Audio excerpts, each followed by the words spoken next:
प्यारे बच्चे, आप सभी को नमस्कार। उम्मीद है आप सब अच्छे होंगे, स्वस्थ होंगे और अपनी तैयारी को एक नई दिशा दे रहे होंगे।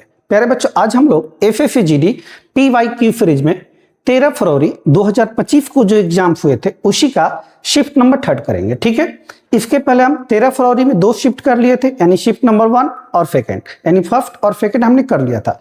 अगर आपने वो नहीं देखा है तब प्लेलिस्ट में जाइए और वीडियो पड़ा हुआ शिफ्ट नंबर फर्स्ट और सेकंड का।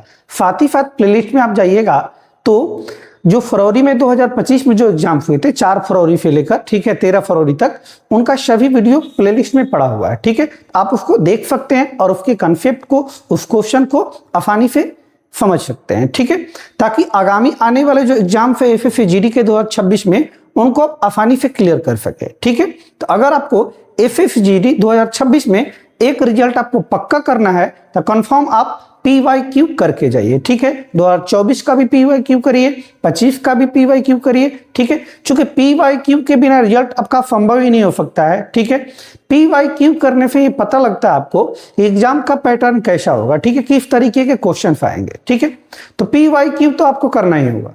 ठीक है, तो चलिए बिना देर किए आज के क्लास को हम स्टार्ट करते हैं। ठीक, चलिए आज का पहला प्रश्न होगा आपके सामने 13 फरवरी 2025 शिफ्ट नंबर 3। ये आज का पहला प्रश्न देखिए, शिफ्ट नंबर 3 13 फरवरी 2025 शिफ्ट नंबर 3 पहला प्रश्न है। क्वेश्चन को पढ़िए। करे कुर्सी का अंकित मूल्य 19,200 रुपए था, दुकानदार इस पर 20% की छूट दे रहा था। ठीक है जी, एक जो है चेयर है उसका अंकित मूल्य 19,200 रुपए, एक दुकानदार है इसे 20% की छूट दे रहा था, लेकिन फिर भी ये जो ग्राहक है वो मोल भाव करता है। मोल भाव करने पर वह क्रमिक छूट देने के लिए सहमत हो जाता है, यानी कि 20% के अतिरिक्त वह एक और छूट देता है। ऐसा क्यों करता है? क्योंकि जो दुकानदार से जो ग्राहक जो जाता है खरीदने के लिए वो मोल भाव करता है, वही कह रहा है क्रमिक छूट देने के लिए सहमत हो गया। ठीक है जी, अंततः कुर्सी बेचा गया 13,824 रुपए में बेच दिया गया, तो दुकानदार द्वारा दी गई दूसरी छूट, वही जो दूसरा मोल भाव करने के बाद जो दुकानदार द्वारा दूसरा छूट दिया गया था उसी के बारे में आपसे पूछा गया था कि वो छूट कितने प्रतिशत का है। ठीक है जी, आइए देखते हैं। मार्क प्राइस अगर बात करें हम तो मार्क प्राइस शेयर का 19,200 रुपए है। ठीक है जी, तो इस पे 20% का डिस्काउंट दिया गया। 20% डिस्काउंट, इसका अर्थ है कि बेचा कितने का? 80% का। कोई भी चीज अपने आप में 100% होता है, 20% डिस्काउंट दे रहे हैं जी, बेचेंगे कितने का? 80 का। आप ऐसे भी कर सकते थे, इसका 20% निकालेंगे तो 19,200 में से जो आएगा 20% वो आप माइनस करेंगे तो आ जाएगा 80%, वहीं उसका SP आ जाएगा। हमने डायरेक्ट क्या किया कि 20% आपका हटा दिया, बेचे कितने का? 80%। अब इसका 80% जो होगा वही सेलिंग प्राइस होगा। ठीक है जी, 80%।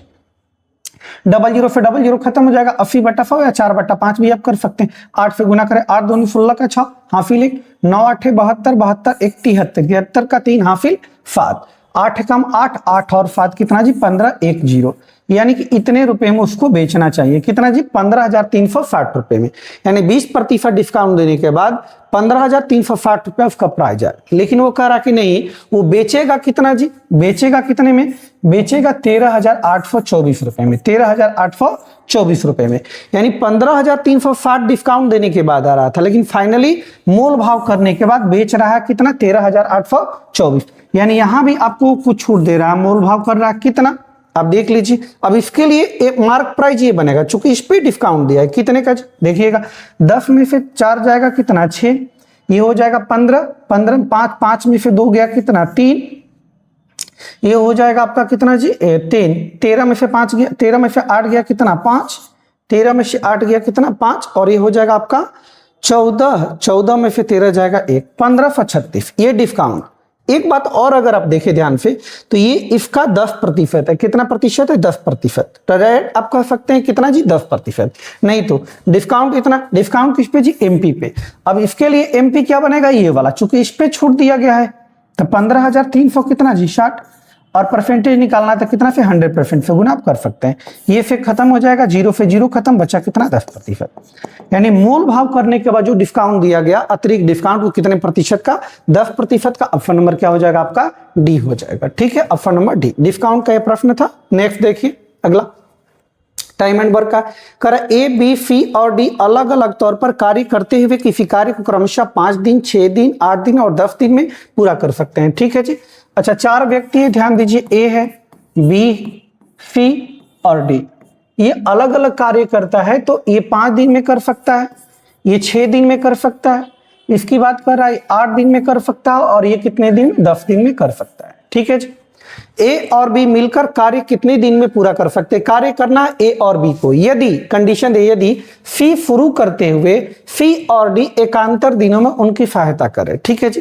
काम करना किसको है जी? ए और बी को, ए और बी को, ए और बी को काम करना है, यानी ए और बी ही काम करेगा। लेकिन कह रहा कि सी और डी भी उसके साथ आएंगे, अल्टरनेट डेज में बारी बारी से आएंगे और पहले कौन आएगा? सी शुरू करेगा, यानी ए बी के साथ पहले सी आएगा, फिर अगले दिन आएंगे तो काम तो करना है ए और बी को ही, लेकिन अब की बात चूंकि अल्टरनेट है तो सी के बाद कौन आएगा? डी आएगा। ऐसा चलते रहेगा चक्र काम पूरा होने तक। तो हम दोनों का एक एक ले लिए जी। ठीक है, अब आइए सबसे पहली बात कि आपको टोटल वर्क पता करना है कि आखिर वर्क करना कितना है और इनकी क्षमता कितनी है। तो डे का उल्टा क्या होता है? आप इफिशियंसी उससे भी कर सकते हैं, एलसीएम। 5, 6, 8, 10 का एलसीएम लेंगे 120 आएगा। कितना आएगा? 120। 120 लाने के लिए 24 से गुना इफिशियंसी निकालना है, तो इफिशियंसी जो होता है टोटल वर्क अपॉन डे, तो टोटल वर्क 120 आ गया। चूंकि एलसीएम हम लिए, एलसीएम टोटल वर्क 120 यही आपका टोटल वर्क है। ठीक है, 120 को 5 से भाग देंगे 24, ये हो जाएगा आपका 20, ये हो जाएगा आपका 15 और ये हो जाएगा आपका कितना? 12। इनकी सबकी क्षमता आ गई। ठीक है जी। कार्य करने कितने? 120। ए बी और सी करेगा पहले दिन, एक दिन काम करेगा ए बी और सी, एक दिन काम करेगा ए बी और डी। ए बी सी कितना करेगा? तो ये तीनों पार्ट ए बी सी का है। ए बी सी कितना करेगा? जो ध्यान दीजिए, ए बी और सी। तो 20, 20, 40, 10, 50, 50, 55, 55, 4 कितना जी? 59 काम। कितना काम? 59 काम। ठीक है जी। ए बी और डी कितना करेगा? ए बी और डी ध्यान दीजिए, 20, 20, 40, 10, 50, 50, 4, 54, 54, 2 कितना जी? 56। कितना? 56 का। दोनों मिलेगा तो एक एक 2 दिन में कितना काम हो जाएगा जी? 9, 6, 15 का 5, हाँ फिर 1, 5, 5, 10, 10, 1 कितना? 11। 115 काम हो जाएगा। काम करने कितना? 120। तो रिमेनिंग कितना बचा?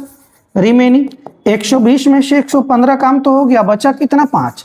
अब शेष काम को करने वही आता है जो काम की शुरुआत किया होगा। तो काम की शुरुआत किया ए बी और सी, यानी ए बी सी जब आएगा ये जो टाइम लेगा ए बी सी, वर्क बचा है कितना जी? 5, लेकिन इनकी क्षमता कितनी? 59। 5/59 दिन और लगेगा। कह रहा पूरा काम कितने दिन में समाप्त होगा ये पूछा गया। तो यहाँ पे 2 दिन, यानी 2.5/59 दिन, 2.5/59 दिन। ऑप्शन नंबर क्या हो जाएगा? डी हो जाएगा। 2 सही 5/59 दिन। ऑप्शन नंबर क्या हो जाएगा? डी हो जाएगा। टाइम एंड वर्क का प्रश्न था, अल्टरनेट डे वाला। ठीक है, ये देखिए, करे यदि 10% वार्षिक ब्याज की दर से 3 वर्षों के चक्रवृद्धि ब्याज तथा साधारण ब्याज का अंतर 155 रुपए है। ठीक है जी।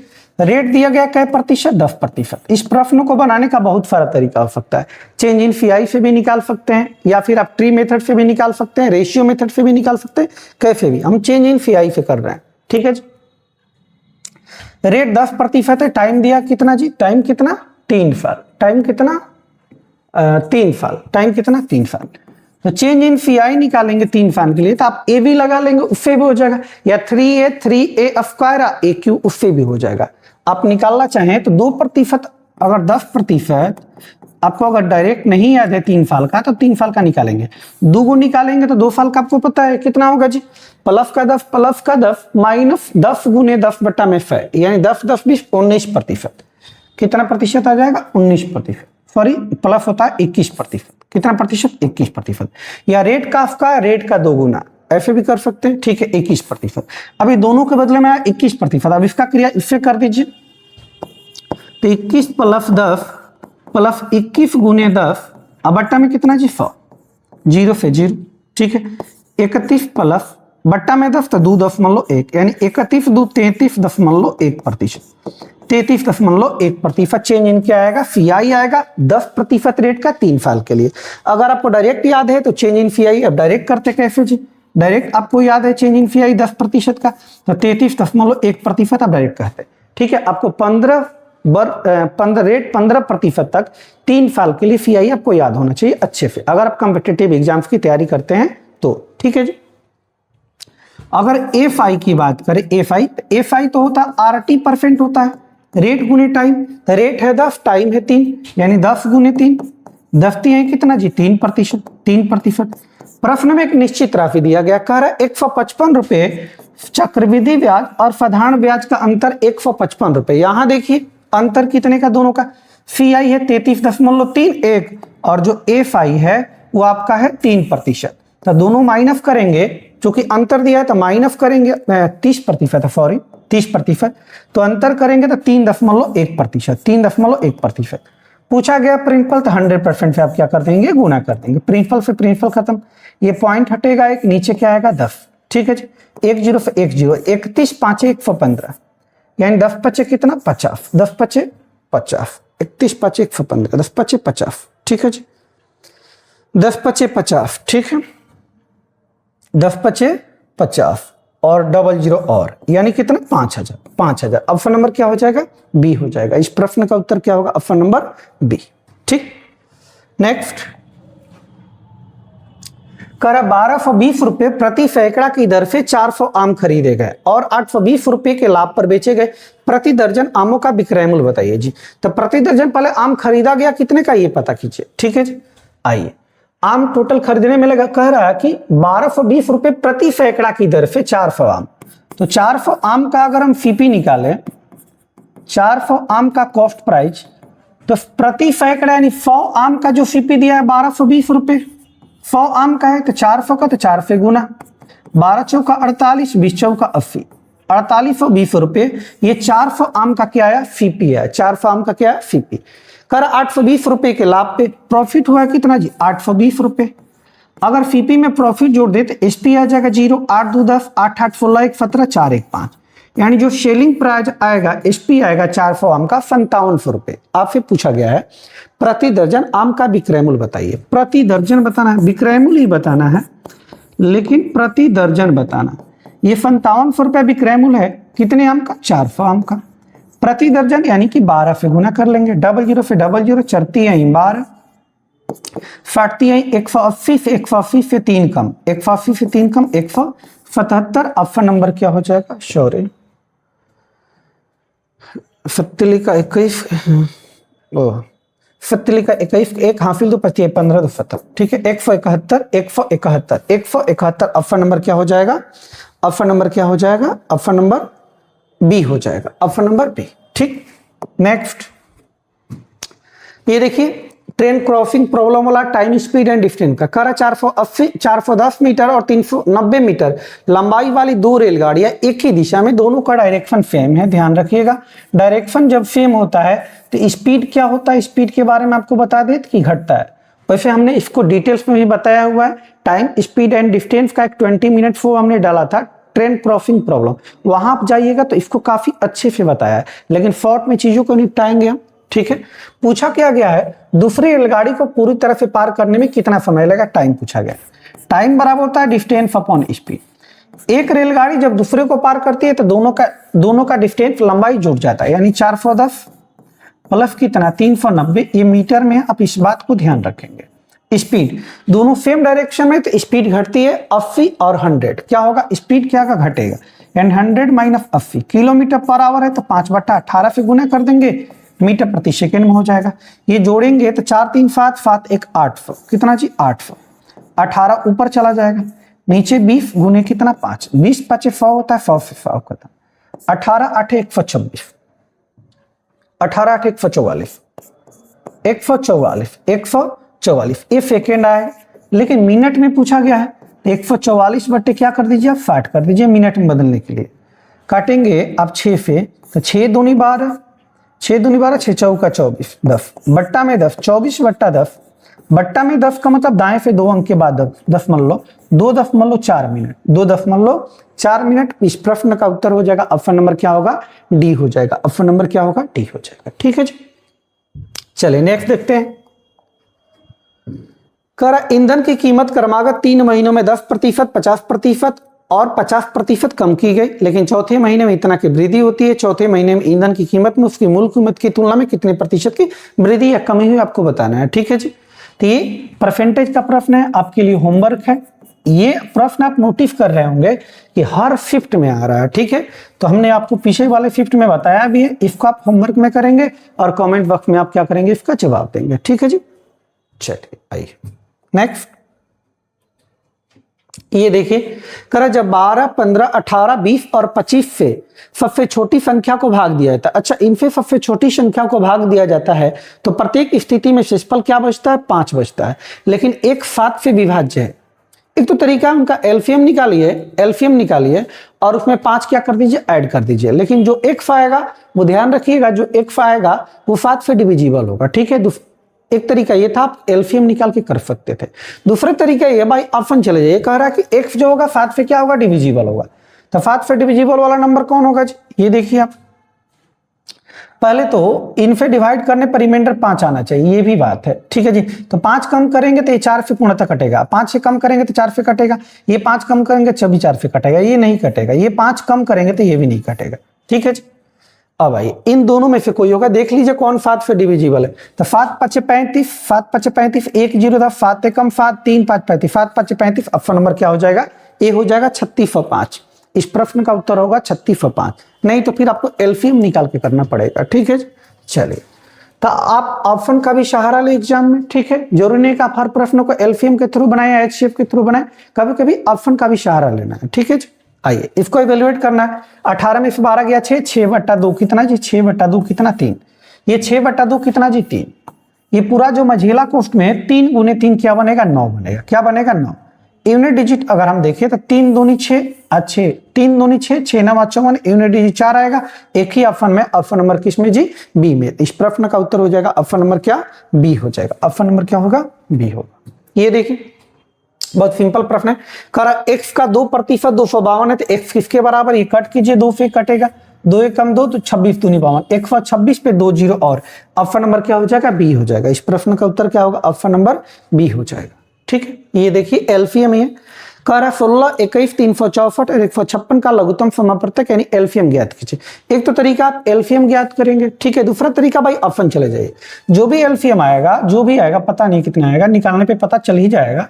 वो क्या होगा, 4 का, चूंकि 16 से 16 जब इसमें आएगा 16 का मल्टीपल होगा तो 4 का भी मल्टीपल होगा, 4 आना चाहिए, यानी जो भी नंबर आएगा वो 4 से कटेगा। 4 से कटने का मतलब आखिरी का 2 अंक, आखिरी का 2 अंक, ये कटेगा नहीं, ये कटेगा नहीं, ये कटेगा नहीं, ये 17 चौका 68, एक ही ऑप्शन कट रहा, यानी ऑप्शन नंबर क्या हो जाएगा, बी हो जाएगा। इस प्रश्न का उत्तर क्या होगा, ऑप्शन नंबर बी, ठीक है। तो आप देख सकते हैं अगर हम ऑप्शन से गए तो प्रश्न को कितनी आसानी से कर लिए। अगर यही आप एलसीएम निकालते तो प्रश्न मान के चलिए लगभग आपका 30 से 40 सेकंड जरूर लगता, ठीक है। अगर आप ऑप्शन के थ्रू गए तो 2 सेकंड में प्रश्न हो गया। तो कभी कभी आपको ऑप्शन का भी सहारा लेना है, ठीक है। आइए ये देखिए एक परिवार के 3 बच्चे एक्स वाई और जेड, एक परिवार में 3 बच्चे एक्स वाई और जेड की औसत पॉकेट मनी एक विशेष महीने में 2500। अच्छा, पॉकेट मनी, औसत पॉकेट मनी दिया गया है, तो हम कुल अगर मनी निकाले, कुल पॉकेट मनी निकाले तीनों का, तो एवरेज दिया गया कितना जी, 2500। तो 3 व्यक्ति अगर टोटल निकाले तो 25 है कितना, 7500। यानी ए बी और सी के पास कुल जो पॉकेट मनी है, टोटल पैसा, वो 7500 रुपए है। कर महीने के दौरान एक्स जितना खर्च करता है, अच्छा खर्चा के बारे में, एक्स वाई और जेड के बारे में, खर्चा के बारे में बता रहा हूं। एक्स जितना खर्च करता है वाई उसका 2 गुना करता है, और ये जेड है, और जेड उसका 3 गुना करता है। एक्स जितना भी खर्च कर रहा होगा पता नहीं, तो 1 यूनिट, ये उसका 2 गुना करता है और जेड 3 गुना करता है। ऐसा प्रश्न में बोला गया, आप देख सकते हैं 3 गुना करता है। यदि उनके बचे हुए धन का औसत, अच्छा बचे धन का औसत, बचे धन का जो औसत दिया है तो हम योग निकाल रहे हैं। बचे धन का जो औसत दिया 2100, तो इनका योग हो जाएगा 21 या 6300, कितना जी, 6300 रुपये, 6300 रुपये, ठीक है। 2100, तो एक्स कितना खर्च कर रहा है, अच्छा खर्च पूछा गया है, ये आपका कुल पैसा है, ये आपका क्या है जी, बचा हुआ है, यानी खर्चा हम कितना किए। अगर यहां से आप खर्च निकालना चाहें, खर्च टोटल पैसा है 7500, इसमें से 6300 खर्चा, तो बचा कितना जी, बचा कितना, 0 0, ये 5 में से 3 गया 2, 7 में से 6 गया 1, 1200 रुपया टोटल बचा। ये कह रहा है 1200 रुपया खर्चा किया, ये कह रहा नहीं, 3 2 5 5 1 6 खर्चा किया, खर्चा का तुलना खर्चा से। पूछा गया x कितना खर्च करता है, तो x क्या यूनिट, 1 यूनिट। 6 दूनी 12 यानी कितने सौ रुपए जी, 200 रुपए। यानी कितने सौ रुपए जी, 200 रुपए। ऑप्शन नंबर क्या हो जाएगा, ए हो जाएगा। इस प्रश्न का उत्तर क्या होगा, ऑप्शन नंबर ए हो जाएगा। ठीक है, ये आइए कर एक व्यक्ति 24 किलोमीटर प्रति घंटा की चाल से हैदराबाद से चेन्नई जाता है तथा उसी मार्ग से 40 किलोमीटर प्रति घंटा की चाल से हैदराबाद वापस आता है। अच्छा, एवरेज स्पीड लगेगा तो उसकी औसत चाल पूछा गया, एवरेज स्पीड। तो एवरेज स्पीड हैदराबाद से चेन्नई जा रहा है, वहीं आ रहा है, तो 2xy अपन x plus Y. Without formula भी कर सकते थे, डिस्टेंस सेम है तो स्पीड का अपोजिट क्या हो जाएगा, टाइम हो जाएगा। टाइम का अपोजिट स्पीड, उसे भी हम कर सकते हैं, लेकिन डायरेक्ट फार्मूला लगा देते हैं। यहाँ पे 2 गुने जाता है 24 से, आता है 40 से, तो ये 24 प्लस क्या हो जाएगा, 40 हो जाएगा। थोड़ा सा कैलकुलेट करें तो 2 गुने 24 गुने 40, नीचे 40 भी 60, 4 कितना जी, 64।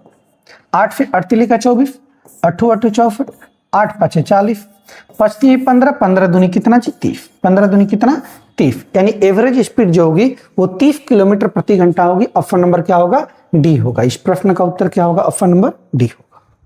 ये देखिए, कर निम्नलिखित में से कौन सी संख्या 9, 16, 13 और 23 में से प्रत्येक में जोड़ी जानी चाहिए ताकि परिणामी संख्याएं समानुपात में आ जाए। अच्छा, ये जो संख्याएं हैं वो समानुपात में आ जाए, किस में आ जाए जी, प्रोपोर्शन में आ जाए, ऐसा बोला गया। ठीक है जी, प्रोपोर्शन में आ जाए। एक तो तरीका ये है कि आप जो है x के थ्रू चले जाइए, सब में x जोड़ा गया, यानी कि 9 प्लस x बट्टा में 16 प्लस x बराबर हो जाएगा 13 प्लस x बट्टा में 23 प्लस x, लेकिन थोड़ा सा उससे टाइम लग जाएगा।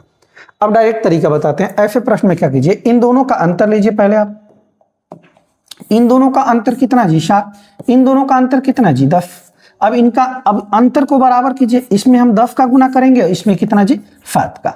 अब केवल पहला पद में गुना कर लीजिए, आखिरी वाले में भी करेंगे तो भी आंसर वही आएगा। इसमें करेंगे 10 9 में कितना जी, 90। इसमें करेंगे तो कितना जी, 13 फते 91, 13 फते 91। अब इन दोनों का अंतर ले लीजिए, यानी 90 91 माइनस 90, इन दोनों का अंतर अपॉन क्या होगा, जो इन दोनों का डिफरेंस है उन दोनों का अंतर। 7 और 10 डिफरेंस था, इन दोनों का अंतर कितना जी, 3, यानी 1 बट्टा क्या आएगा, 3 आएगा। 1 बट्टा 3 ऑप्शन नंबर क्या हो जाएगा, बी हो जाएगा। इस प्रश्न का उत्तर होगा ऑप्शन नंबर बी। आप लास्ट वाले में भी गुना कर सकते थे, अगर लास्ट वाले में गुना आप करना चाहें तो लास्ट में भी गुना सकते। ये 16 है तो 16 में आप 10 का गुना करेंगे तो 16 में 10 का 160। ठीक है जी, अगर इसमें करेंगे 23 फते 161, 161। अब 160 161 में अंतर, 161 माइनस 160, अब बट्टा में इन दोनों का अंतर 7 और 10 का अंतर कितना, 3, यानी 1 बट्टा क्या होगा, 3 होगा। तो इससे भी 1 बट्टा 3 आएगा, इससे भी 1 बट्टा 3 ही आएगा। ठीक है, तो किसी एक में गुना करेंगे, या तो आखिरी वाले में या तो स्टार्टिंग वाले में। ठीक, तो 1 बट्टा 3 ऑप्शन नंबर क्या आ जाएगा, बी हो जाएगा। इस प्रश्न का उत्तर क्या होगा, ऑप्शन नंबर बी हो जाएगा। ठीक है, चलिए अगला देखिए। कर एक वस्तु को 5000 रुपए में खरीदा गया और 6200 रुपए में बेचा गया। ठीक है जी, आसान सा प्रश्न है, परसेंटेज प्रॉफिट पूछा गया। 5000 कॉस्टिंग है और 6200 में बेचा गया। खरीदे 5000 का, बेचे 6200 का, तो लाभ कितने का, 1200 रुपए का। लाभ किस पे जी, सीपी पे। सीपी कितना, 5000। खरीदे 5, परसेंटेज निकालना तो 100% से गुना कर लेंगे आप। देखिए, 00 से 00 खत्म, 10 से 10 खत्म, 24 5 120। कै प्रतिशत जी, 24% क्या होगा, प्रॉफिट। कै प्रतिशत, 24%। ऑप्शन नंबर क्या हो जाएगा, ए हो जाएगा। इस प्रश्न का उत्तर होगा ऑप्शन नंबर ए हो जाएगा। ठीक, ये देखिए, करा 54 व्यक्ति एक कार्य को 48 दिन में पूरा कर सकते हैं। अच्छा, 54 व्यक्ति हैं जी, कार्य को 48 दिन में पूरा कर सकते हैं, ऐसा बोला गया। करा 8 दिनों के कार्य के बाद 36 और व्यक्ति साथ जुड़ गए। 8 दिन, यानी 54 व्यक्ति जो है, ये 54 व्यक्ति जो है ये 8 दिन काम किए। ठीक है जी, इसके बाद 36 व्यक्ति और आ गए, तो 54 प्लस कितना, 36, 54 प्लस कितना, 36, 54 6 60 30 कितने हो गए, 60 30 90। कह कार्य को कितने दिन में पूरा कर लेंगे। ठीक है जी, अब आइए ये दोनों इक्वेट होगा, ये इधर लाएंगे तो हो जाएगा कितना, 50 54 गुने कितना, 40, 54 गुने 40 बराबर 90 गुने 1.5। 54 चौका 6 चौका 16 का 6, हाफिल 1 पंचों का 20, 20 1 21 बराबर डी। 0 से 0 खत्म, 9 से कट करेंगे, 9 दूनी 18, 9 दूनी 18, 3 6 9 चौका 36, यानी डी लगेगा कितना जी, 24 दिन। कितने दिन लगेंगे, और अतिरिक्त 24 दिन लगेंगे। ऑप्शन नंबर क्या हो जाएगा, डी हो जाएगा। एक तो तरीका ये था।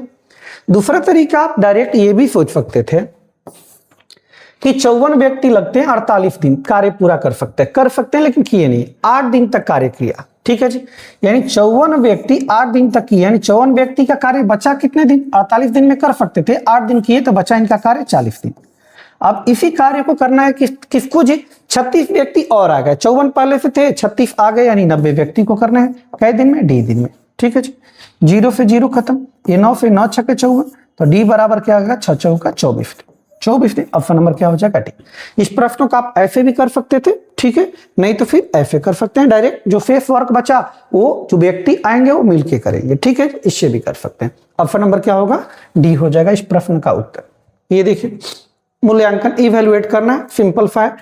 पहले भाग की क्रिया करेंगे तो 3 हो जाएगा ये, यानी 16 प्लस क्या होगा 3 माइनस गुना का क्रिया 4 दूनी 8, 16 3 19, 19 में से 8 जाएगा 11, 19 में से 8 जाएगा कितना 11, 19 में से 8 जाएगा 11। ठीक है, ऑप्शन नंबर क्या हो जाएगा, ए हो जाएगा। ये देखिए, ये भी हर शिफ्ट में आ रहा है। ठीक है जी, इसको देखिएगा ध्यान से। करा सिद्धांत में HDFC में 4% रेट कह रहा है, क्या प्रतिशत, 4% धनराशि, 4% वार्षिक ब्याज की दर पर कुछ धनराशि निवेश किया। यदि 2 वर्ष के बाद, टाइम दिया गया कितना, 2 साल, 2 वर्ष के बाद वार्षिक रूप से चक्रवृद्धि होने वाले चक्रवृद्धि ब्याज के रूप में जो CI है, CI वो प्राप्त हुआ है 255 रुपए। तो आपसे पूछा गया है FI बताइए क्या होगा। ठीक है जी, आइए तो हम चेंज इन CI से निकालते हैं इस प्रश्न को। प्रश्न तो बनेगा बहुत सारे तरीके से। चेंज इन CI, रेट 4% है, 2 साल का है, तो चेंज इन CI डायरेक्ट क्या होता है जी, रेट का 2 गुना रेट का स्क्वायर, 4 दूनी 8 रेट का स्क्वायर, 4 चौका 16, यानी 8.16% चेंज इन CI होगा। FI क्या होता है, चेंज इन FI अगर निकाले तो RT होता है R गुने T, 4 दूनी कितना 8%। या ऐसे भी कह सकते थे 1 साल का रेट 4%, रेट हर साल सिंपल इंटरेस्ट में बराबर होता है, 2 साल का 4 दूनी 8%। बस तुलना कर लीजिए, 255 है जी, ये करा नहीं, 8.16%। ये निकालना है तो इससे गुना कर लेंगे, परसेंटेज से परसेंटेज चला जाएगा, पॉइंट हटेगा यहाँ से, ऊपर डबल 0 आ जाएगा जी। 8 से 8 एकम 8, 8 दूनी 16, 17 से काटे 17 एकम 17, 17 पचे 85, 17 छक 102। ठीक है, 2 3 6, 2 से 50। ठीक है, 3 5 15, 50 5 250। ऑप्शन नंबर क्या हो जाएगा, ए हो जाएगा। इस प्रश्न का उत्तर क्या होगा, ऑप्शन नंबर ए हो जाएगा। ठीक है, नेक्स्ट ये देखिए, ये देखिए करा निवेदिता एलिगेशन का प्रश्न है। ये देखिएगा, मिश्रण वाला है, मिक्सचर एंड एलिगेशन का। निवेदिता 6 kg कॉफी पाउडर इतने रुपए प्रति kg की दर से और 12 kg कॉफी पाउडर इतने रुपए प्रति kg की दर से खरीदती है। उसके लिए 18 kg कॉफी पाउडर के मिश्रण की कीमत। ठीक है, एलिगेशन से भी कर सकते हैं या एवरेज से भी कर सकते हैं। देखिए जी, 2 तरह का कॉफी पाउडर है, पहला दूसरा। एक है 6 kg और एक है कितना 12 kg। 6 kg वाला का जो प्राइस है वो प्रति kg 2730 रुपए, और 12 kg वाला का जो प्राइस है वो 1002 रुपए। आपसे पूछा गया उसके लिए 18 kg, पहला प्लस कितना दूसरा, 18 kg कॉफी पाउडर का मूल्य पूछा गया है, मिश्रण बताइए। ठीक है जी, तो औसत आपको पता है कि औसत जो होता है संख्या से फ्री होता है, तो संख्या को कैलकुलेट कर लीजिए। 6 एकम 6, 6 दूनी 12, 6 3 18। आप देख सकते हैं 1 और 2 कितना 3 टोटल। अब कुल का वैल्यू निकालना है, आप मान लीजिए टोटल वैल्यू कितना 1002 कर लेते हैं, कुछ भी ले सकते हैं। अब 1002 से क्या है, ज्यादा है, ज्यादा है तो प्लस होगा, कितना ज्यादा है ये देखिए, तो ज्यादा है आपका ये 10 में से 2 जाएगा कितना 8, ये आपका हो जाएगा 2, 2 में से 0 जाएगा कितना 2। ठीक है, ये आपका 27 में से 10 जाएगा कितना 17। ठीक है, 17। ऐसे ऐसे कितने के लिए ज्यादा है, 1 के लिए। बट्टा में जो निकालना है 3, तो 3 से कट करेंगे, 3 5 15, 2 2 22, 3 7 21, 3 6 18। ठीक है जी, यानी 1002 प्लस 576 गुने 1 576, तो बनेगा 6 2 8 7 5 1 1578, 1578 रुपये, 1578, यानी ऑप्शन नंबर क्या हो जाएगा, ए हो जाएगा। इस प्रश्न का उत्तर क्या होगा, ऑप्शन नंबर ए हो जाएगा। ठीक है, अगला प्रश्न देखिए जी, प्रश्न संख्या 18 था, 19 देखिए। करा बेलनाकार, करा यदि एक बेलनाकार टैंक की त्रिज्या 7 मीटर है। अच्छा, रेडियस दिया गया 7 मीटर और इसकी हाइट दी गई है कितना 9 मीटर। टैंक की क्षमता बताना, आपको बेलनाकार टैंक है तो बेलनाकार टैंक की क्षमता यानी आयतन आपको पता करना है। तो बेलनाकार टैंक का जो आयतन होता है क्या होता है, बेलन का आयतन जो होगा क्या होगा pi r square h, pi r square h. Pi का मान कह रहा है प्रश्न में कितना जी 22/7, 22/7। आर कह रहा है आर का मान 7 × 7 और हाइट कितनी 9, बस कैलकुलेट कर लीजिए। 22 कितना 154, 7 दूनी 14, 7 दूनी 14 1 15 गुने 9 चौका 36, 6 हाफिल 3 15 नंबर 135, 135 3 138, 138 1386 हो जाएगा। ऑप्शन नंबर क्या हो जाएगा डी हो जाएगा, ऑप्शन नंबर डी। इस प्रश्न का उत्तर होगा ऑप्शन नंबर डी। चलिए आज का अंतिम प्रश्न, इसको देखिए। प्रश्न संख्या 20 है, ठीक। कर किसी मूलधन पर 2%, रेट दिया गया कितना है जी 2%। वार्षिक दर से टाइम 8 वर्ष, 8 वर्ष की अवधि के लिए जो साधारण ब्याज है प्रश्न में दिया गया है वो 888 रुपए। तो मूलधन सिंपल सा प्रश्न है, सिंपल इंटरेस्ट हर एक साल बराबर होता है। 1 साल का 2%, 8 साल का 8 दूनी कितना 16%, या आरटी भी कर सकते हैं 2 8 16। प्रश्न में निश्चित राशि 888 रुपए, सिंपल इंटरेस्ट ये करानी 16%। प्रिंसिपल निकालना था 100%, प्रिंसिपल ही निकालना है ना, हाँ 100%। परसेंटेज से परसेंटेज चला गया, 8 से 1 बार में, 8 दूनी 16, 2 से 5 बार में, 5 5 5 11 5 55 1 0 और, ठीक है जी। 5550 रुपए, 5550 रुपए। ऑप्शन नंबर क्या हो जाएगा ए हो जाएगा। इस प्रश्न का उत्तर क्या होगा ऑप्शन नंबर ए होगा। तो ये हमने 13 फरवरी 2025 का जो शिफ्ट नंबर 3 बचा हुआ था उसको हमने क्लियर कर लिया, ठीक है जी। ये आज के लिए इतना ही रखेंगे, अगले क्लास में हम लोग अगले डेट में जो एग्जाम हुए थे उसका शिफ्ट नंबर 1 करेंगे, ठीक है। आज के लिए इतना ही। जय हिंद जय भारत, ठीक है, चलिए।